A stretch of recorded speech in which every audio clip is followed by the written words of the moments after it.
Olá, meu amigo, minha amiga. Vamos dar continuidade ao nosso curso bíblico A Bíblia Ensina. Esse é o estudo número 4. O que a Bíblia diz a respeito da morte? Tome a sua Bíblia, pegue o caderninho, uma caneta, para você anotar as perguntas e as respostas. A morte é o oposto da vida. É o retorno do homem ao que era antes que Deus lhe soprasse o fôlego da vida. Morte é a retirada da vida e tudo quanto ela implica. Na morte não há nem pensamento nem consciência. Vida sugere atividade. Na morte, a atividade cessa. Na morte é cortada toda a relação com a vida. Quando os mortos acordarão? É consolador saber que os mortos ressuscitarão. Deus chamará os mortos à vida novamente. Os nossos queridos que a morte levou não dormirão para sempre. Deus ressuscitará os justos mortos. E agora nós vamos fazer aqui uma série de perguntas e encontraremos a resposta para essas perguntas nas passagens bíblicas. Por isso é importante, meu amigo, minha amiga, você ter aí nas suas mãos a sua Bíblia. E lembre-se, você pode pausar o vídeo a qualquer momento, encontrar a passagem bíblica, fazer a leitura e juntamente conosco está, então, respondendo a pergunta, ok? Então vamos para a primeira pergunta. O que é a morte? Para responder essa pergunta, nós vamos abrir a nossa Bíblia em Eclesiastes, capítulo 12, verso 7. Tome a sua Bíblia, abra em Eclesiastes, capítulo 12, verso 7. Eclesiastes está logo após de Provérbios, que está após do livro de Salmos. Então, encontre o livro de Salmos, vá até Provérbios, e em seguida você chegará aí em Eclesiastes. Eclesiastes capítulo 12, verso 7 nos diz o seguinte: o pó volte à terra de onde veio, e o espírito volte a Deus que o deu. Então, o que a Bíblia diz a respeito da morte? O que é a morte, né? A Bíblia diz que, como nós viemos do pó, nós vamos voltar para o pó. O pó vai voltar à terra. E o espírito que foi soprado nas narinas do homem, do boneco Adão, volta para Deus, ok? Vamos para a segunda pergunta. A que Jesus compara a morte?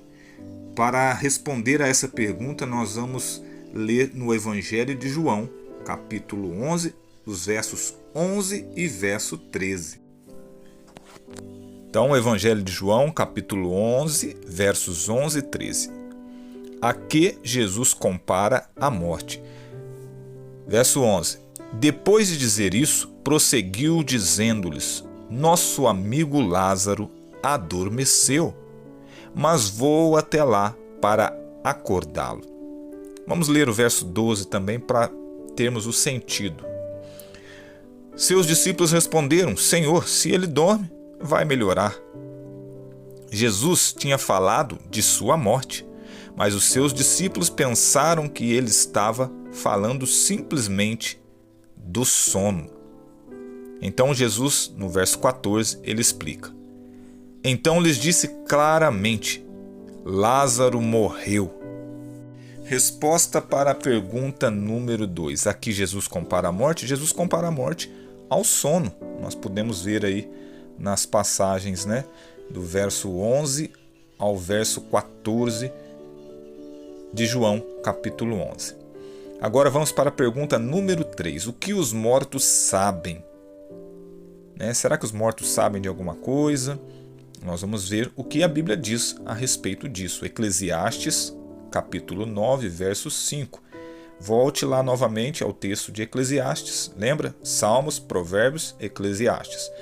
Capítulo 9 e o verso 5. O que os mortos sabem? A Bíblia responde: Pois os vivos sabem que morrerão, mas os mortos nada sabem. Para eles não haverá mais recompensa, e já não se tem lembrança deles. Ao verso 6. Para eles o amor, o ódio e a inveja há muito desapareceram. Nunca mais terão parte em nada do que acontece debaixo do sol. Está vendo? Então, a Bíblia nos ensina que os mortos não sabem coisa alguma, né? Vamos para a pergunta número 4. O que acontece com a alma? Para responder a essa pergunta, nós vamos abrir a Bíblia agora no livro de Ezequiel, capítulo 18, e vamos ler o verso 4 e depois, posteriormente, capítulo 18, verso 20. Ok? Já encontrou aí? Ezequiel 18, verso 4. Depois nós vamos ler também o verso 20. O que acontece com a alma?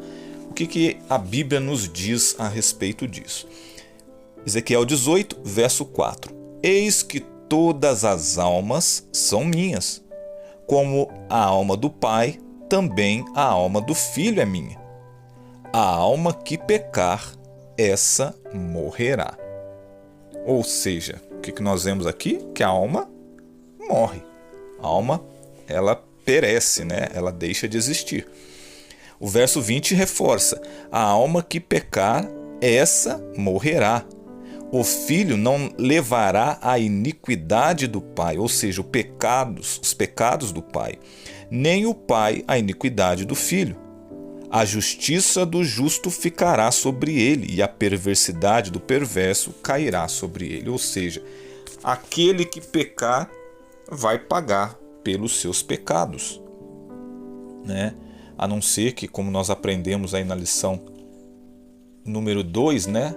A salvação, aquele que se esconder debaixo das asas do Altíssimo, né? Que aceitar Jesus como Salvador, esse se revestirá com a justiça de Cristo, então não pagará ali, seus pecados serão perdoados, né? Agora, então a resposta é: o que acontece com a alma? As almas morrem, né? E a Bíblia diz que todos pecaram. Então, as almas morrem. Não existe essa coisa de alma vagando, segundo a Bíblia, tá bom? Estamos falando aqui segundo o que a Bíblia nos mostra. Não é o que eu acho, que fulano, ciclano, o padre, o pastor, o bispo, o presbítero, enfim, nenhum líder religioso. É o que a Bíblia diz, que a gente está apresentando aqui. Pergunta número 5. Devemos consultar os mortos? Boa pergunta, não? Para nós respondermos a essa pergunta, nós vamos abrir a nossa Bíblia no livro de Deuteronômio capítulo 18. Deuteronômio capítulo 18, eu estou aqui pesquisando na minha Bíblia, faço o mesmo aí na sua. Deuteronômio capítulo 18, versos 10 e verso 11. Devemos consultar os mortos? Veja o que a Bíblia diz.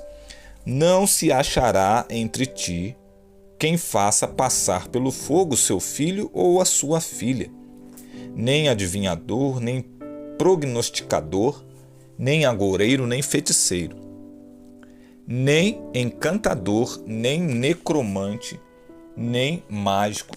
E agora sim, nem quem consulte os mortos. Pois todo aquele que faz tal coisa é abominação ao Senhor, e por estas abominações o Senhor teu Deus os lança de diante de ti. Então devemos consultar os mortos, procurar saber as coisas do dito além?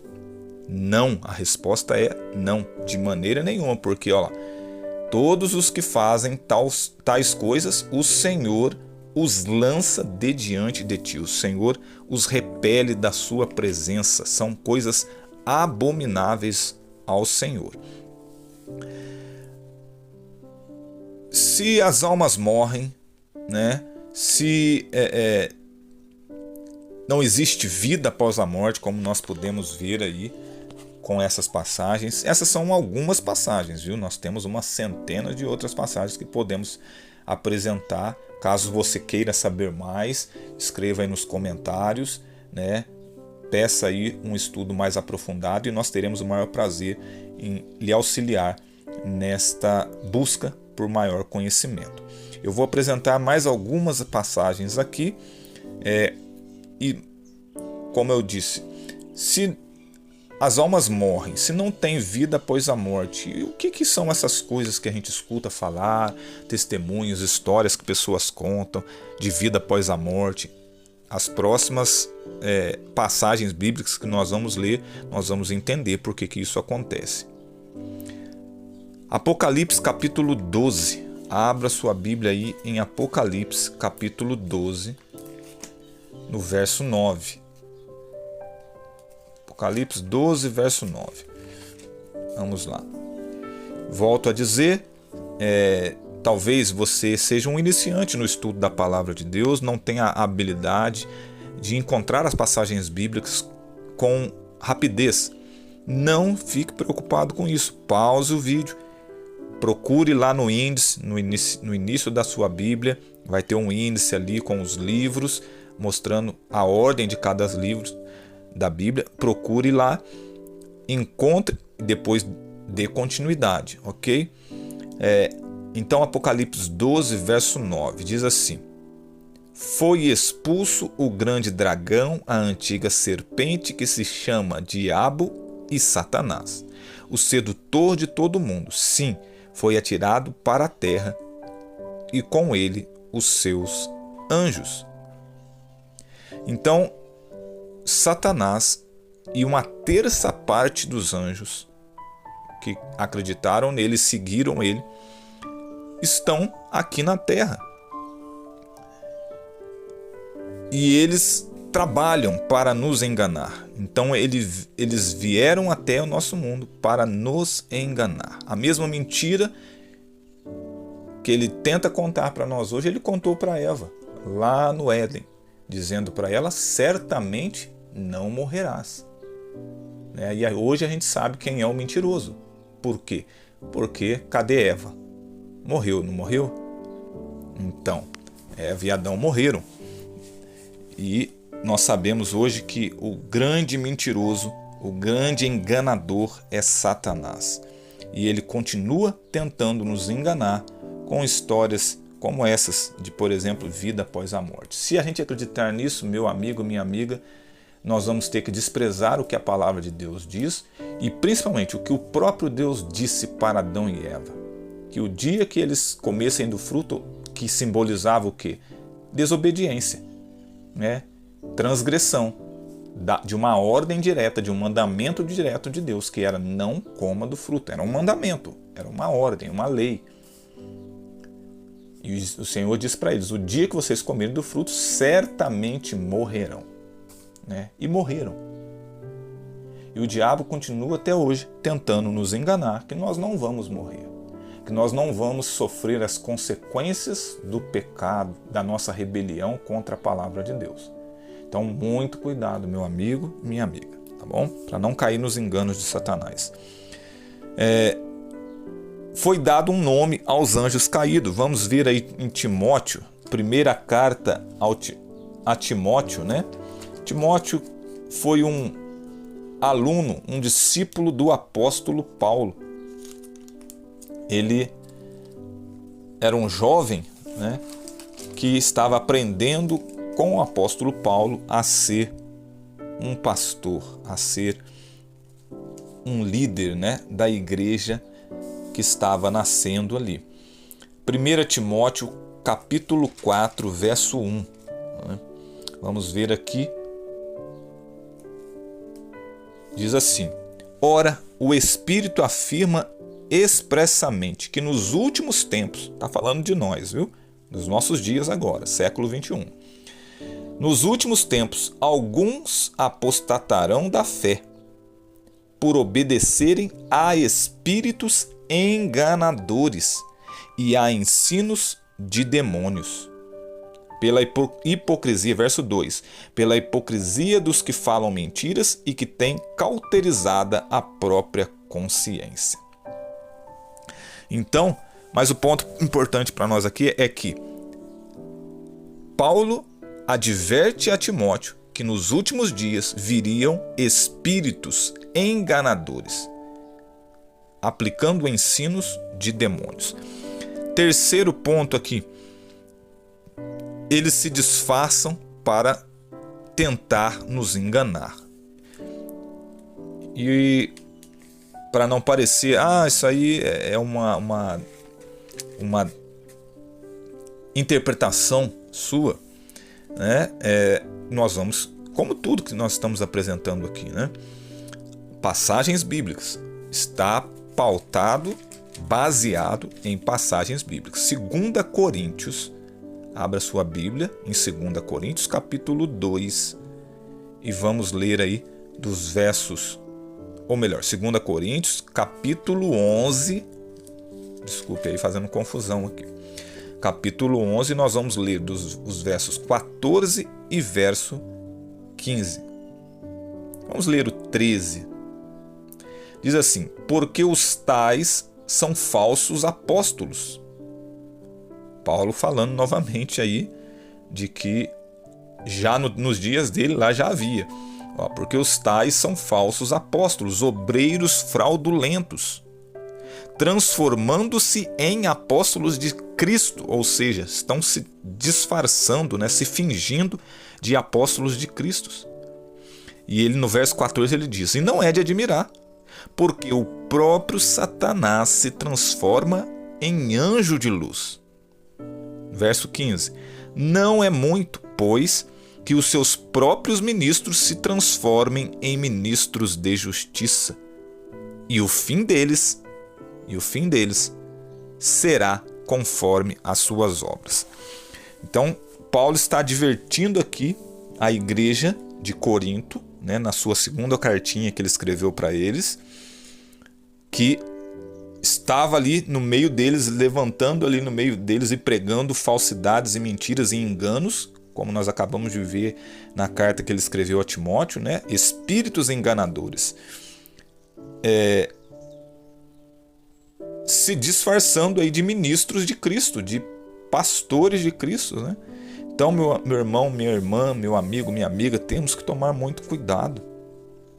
Se não houver por trás de cada fala, de cada afirmação que esses líderes, que esses guias apresentam, se não houver por trás, ou melhor, à frente de cada palavra deles, um forte assim diz o Senhor, não acredite neles. Se você não puder confirmar o que ele está dizendo na palavra de Deus, não lhes dê crédito. Paulo está nos advertindo, Paulo está nos chamando para estarmos atentos a isso. Por isso que a Bíblia diz: vigiai e orai, né? Por quê? Porque o inimigo está aí para tentar nos enganar. Em outro ponto, a Bíblia diz que ele veio para roubar, matar e destruir, né? Então temos que estar vigilantes. Quarto ponto aqui que disfarce usou Satanás no paraíso? Ele usou um disfarce. Gênesis capítulo 3, né? Gênesis capítulo 3, do verso 1 ao verso 4. Olha lá. Mas a serpente, mais sagaz que todos os animais selváticos que o Senhor Deus tinha feito, disse à mulher: é assim que Deus disse: não comereis de toda a árvore do jardim? Respondeu-lhe a mulher: do fruto das árvores do jardim podemos comer, mas do fruto da árvore que está no meio do jardim, disse Deus: dele não comereis, nem tocareis nele, para que não morrais. Então veja, a mulher sabia muito bem o que ela deveria fazer. Não comer, nem sequer tocar no fruto, né? E ela sabia, Deus tinha lhes alertado sobre as consequências. Certamente morrerás. Ora, e veja o verso 4. O enganador, né, o que ele diz. Então a serpente disse à mulher: é certo que não morrereis.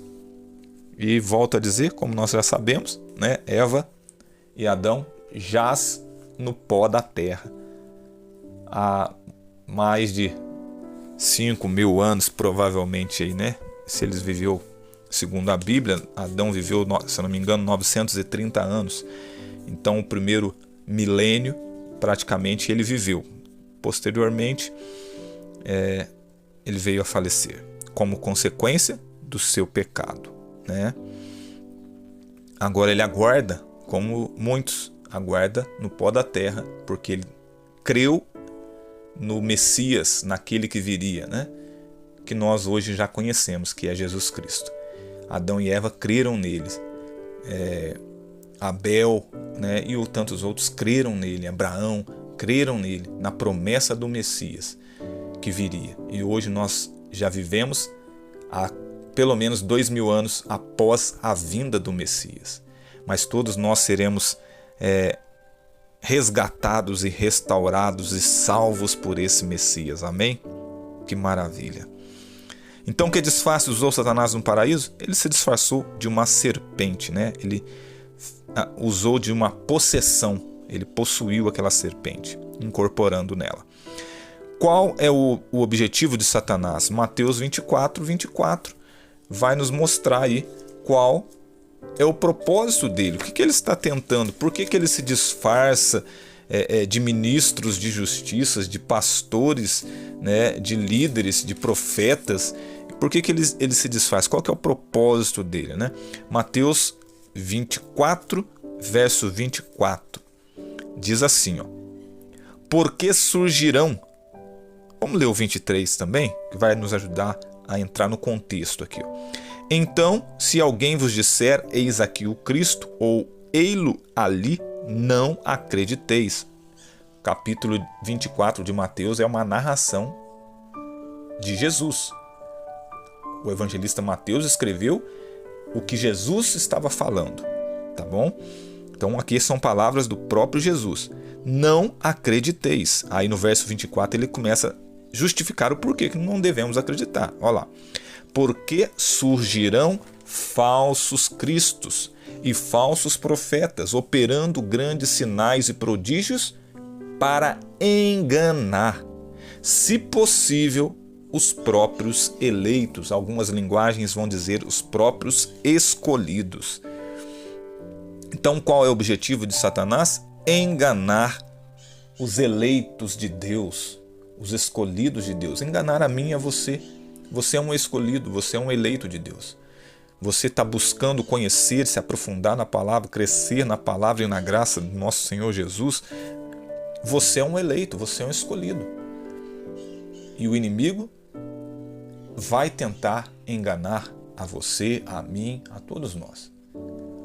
Por quê? Porque ele é um grande invejoso. Ele sabe que para ele tudo já está perdido. Para ele não há mais salvação. E ele não se conforma de saber que essa mesma salvação está prometida e guardada para mim e para você. Amém?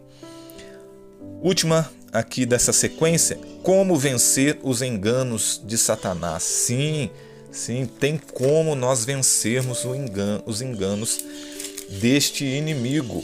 Esse inimigo só é poderoso, meu irmão, minha irmã, contra mim e contra você, se nós não estivermos guardados debaixo das asas do Onipotente. Veja Tiago, capítulo 4, verso 7, vai nos dar a resposta de como vencer essas armadilhas, esses enganos que Satanás trama para tentar nos levar à perdição. Tiago, capítulo 4, verso 7, diz assim: sujeitai-vos, portanto, a Deus, mas resiste ao diabo, e ele fugirá de vós. O verso 8 vai complementar, ó: chegai-vos a Deus, e ele se chegará a vós outros. Purificai as mãos, pecadores, e vós que sois de ânimo dobre, limpai o coração. O verso 10 diz assim: humilhai-vos na presença do Senhor e Ele vos exaltará. Esse é o caminho, né? A gente deve nos submeter ao que a palavra de Deus nos mostra, nos ensina, conhecer qual é a vontade de Deus para mim e para você. E Deus vai nos livrar, vai nos dar força e poder, e o diabo fugirá de nós. Amém? Nós aprendemos também, venha comigo a Gênesis, no capítulo 2 de Gênesis. Capítulo 2 de Gênesis. Essa parte é importante. Eu até penso assim que deveria vir no início do estudo aqui, né? Mas não foi feito dessa forma. Então eu vou te dar esse complemento aí. Capítulo 2 de Gênesis, no verso 7. Aqui diz assim: então formou o Senhor Deus ao homem do pó da terra e lhe soprou nas narinas o fôlego de vida. E o homem, preste atenção aqui, que isso aqui vai deixar mais claro as respostas e perguntas anteriores.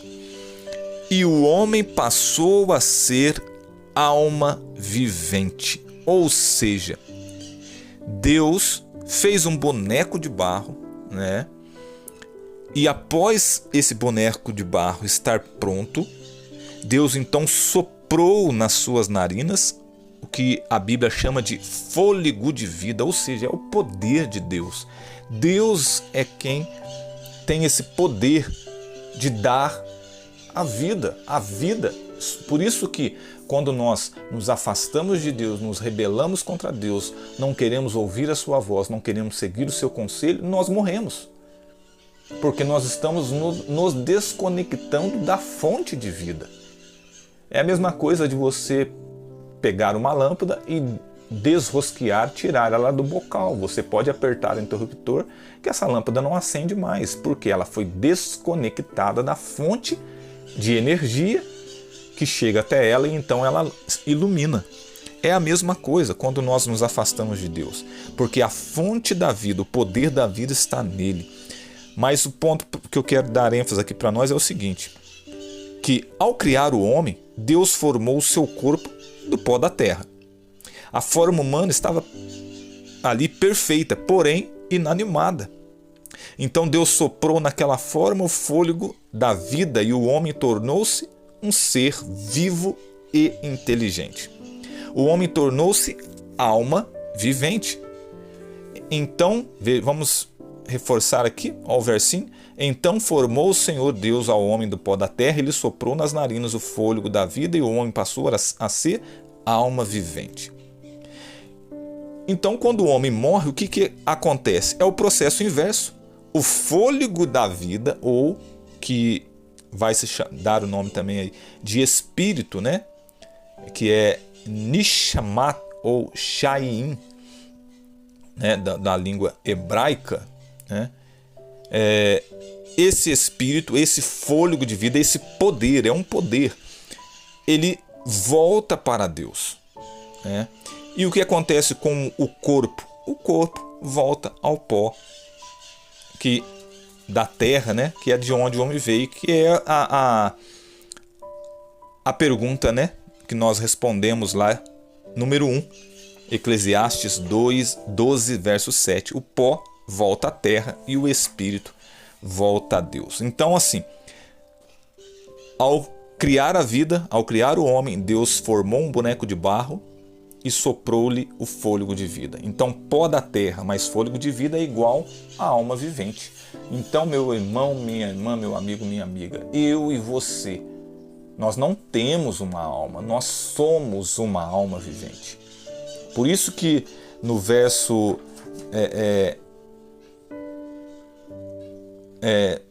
Eclesiastes 9:5, né? Que diz lá assim que aqueles que morrem não sabem coisa alguma, né? E que Ezequiel 18, no versos 20, né? No verso 20 de Ezequiel 18, também ali no verso 4, diz que a alma que pecar, essa morrerá. Por quê? Porque nós é que somos uma alma, né? Nosso ser por completo, né? Nós somos uma alma. Quando morremos, esta alma deixa de existir, né? Então, só para ficar bem claro aí, na criação, no princípio, na origem da vida, foi feito assim: pó da terra, o boneco de barro, mais o fôlego de vida, igual a alma vivente. Correto? E na morte? Na morte ocorre o inverso. O nosso corpo, né, morre e o pó volta, esse corpo, né, que tem todos os elementos, até a ciência, a química pode provar isso, todos os elementos do nosso corpo são encontrados na terra. Volta para o pó da terra e o espírito ou fôlego de vida volta para Deus. Ok? Então, na morte, o corpo volta ao pó e o espírito volta para Deus. A Bíblia não diz que a alma volta para Deus, mas sim o fôlego de vida, ou também chamado espírito. E agora, né? E agora? Agora, o que eu devo fazer sabendo de tudo isso? Primeiro, consolar-me na esperança da ressurreição. Sim, em 1 Tessalonicenses capítulo 4, né? 1 Tessalonicenses capítulo 4, depois aí de Colossenses, capítulo 4, versos 13 ao 18. Olha o que diz ali, o apóstolo Paulo preocupado, né, com a sua igreja, com suas ovelhas, né? Ele diz ali então: não queremos, porém, irmãos, que sejais ignorantes com respeito aos que dormem. Tá vendo? Paulo também entendia, acreditava e ensinava como Jesus. Que o que são os mortos? São apenas as pessoas que estão dormindo no pó da terra, aguardando a ressurreição, né? Então ele diz lá: não queremos, pois, irmãos, que sejais ignorantes com respeito aos que dormem, para não vos entristecerdes como os demais, que não têm esperança. Pois se cremos que Jesus morreu e ressuscitou, assim também Deus, mediante Jesus, trará em sua companhia os que dormem. Lembre-se que quando Jesus ressuscitou, Maria Madalena foi ao seu encontro. E quando ela se aproximou dele, ele disse: não me toques, porque eu ainda não subi ao Pai. Por que é importante pontuar e lembrar disso aqui? Porque Jesus morreu na sexta-feira, às 15 horas da tarde. Foi sepultado e ressuscitou na madrugadinha ali de domingo, né? E ele afirma a Maria: não me toques, porque eu ainda não subi ao Pai. Se fosse real, se fosse verdade essa coisa da alma, uma alma que separa do corpo, por que Jesus ficou sentado, a alma dele ficou sentada lá dentro da sepultura, ao lado do corpo, esperando a manhã de domingo, para só depois então ocupar novamente o corpo e subir ao Pai? Ok? É importante fazer esse raciocínio. Não, Jesus esteve na sepultura, dormindo todo esse tempo, né? Passou o restante da sexta-feira, o sábado e o início do domingo dormindo na sepultura, o sono da morte, né?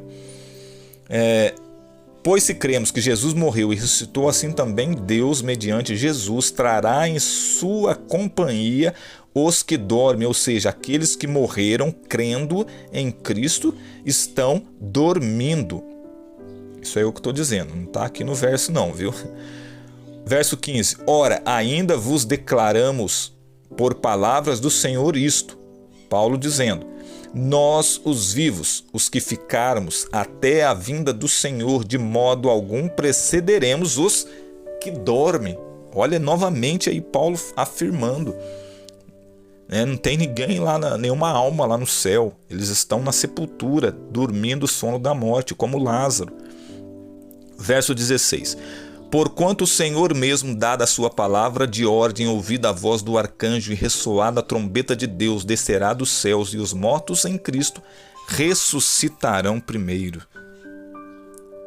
Depois nós, os vivos, os que ficarmos, seremos arrebatados juntamente com eles entre nuvens para o encontro do Senhor nos ares. Assim estaremos para sempre com o Senhor. Consolai-vos, pois, uns aos outros com estas palavras. Essa é a exortação de Paulo, né, a respeito da morte, ou a respeito daqueles que estão dormindo, aguardando na sepultura o retorno do Senhor Jesus. Veja o que o apóstolo João, no seu Evangelho de João, ele também nos diz. Nós já estamos terminando. João capítulo 11, verso 25. João 11, 25. Nos dito assim: Disse-lhe Jesus: Eu sou a ressurreição e a vida. Quem crê em mim, ainda que morra, viverá. Por que Jesus faz essa afirmação? Porque ele sabia o que ele iria fazer futuramente, que é buscar os mortos, os que dormem o sono da morte, em Cristo. Porque a gente diz em Cristo. Por quê? Porque morreram confiando nessa bendita promessa, na bendita esperança de que Cristo retornará e nos levará, tanto os que estiverem vivos na ocasião da sua vinda, quanto os que estiverem descansando no pó da terra. E por último, Romanos capítulo 2, o último versinho de hoje, Romanos capítulo 2, verso 7, diz assim, é uma exortação a você. Romanos capítulo 2, verso 7. A vida eterna, vamos ler o 6 também, que retribuirá a cada um segundo o seu procedimento. A vida eterna aos que, perseverando em fazer o bem, procuram glória, honra e incorruptibilidade. Perseverança, meu irmão, minha irmã, meu amigo, minha amiga, até alcançarmos a imortalidade que Deus nos dará. Amém? Qual decisão você deve tomar? É simples. Creia em Deus, que Deus é o autor da vida e que não existe vida após a morte. Isso é um engodo de Satanás. Por quê? Porque se nós crermos que existe vida após a morte, nós não vamos buscar nos preparar para nos encontrarmos com esse Senhor. Nós vamos ficar acreditando que vamos ter outras e outras e outras oportunidades. E a única oportunidade que eu e você temos é esta vida. Não haverá outra. Grave isso. Então, diga aí: creio que a esperança é Jesus e que por meio dele todos os justos mortos voltarão a viver na primeira ressurreição. Amém? No próximo estudo, na próxima lição, nós vamos estudar a respeito das regras, que são as leis de Deus. Ok? Até lá, um forte abraço, paz e graça.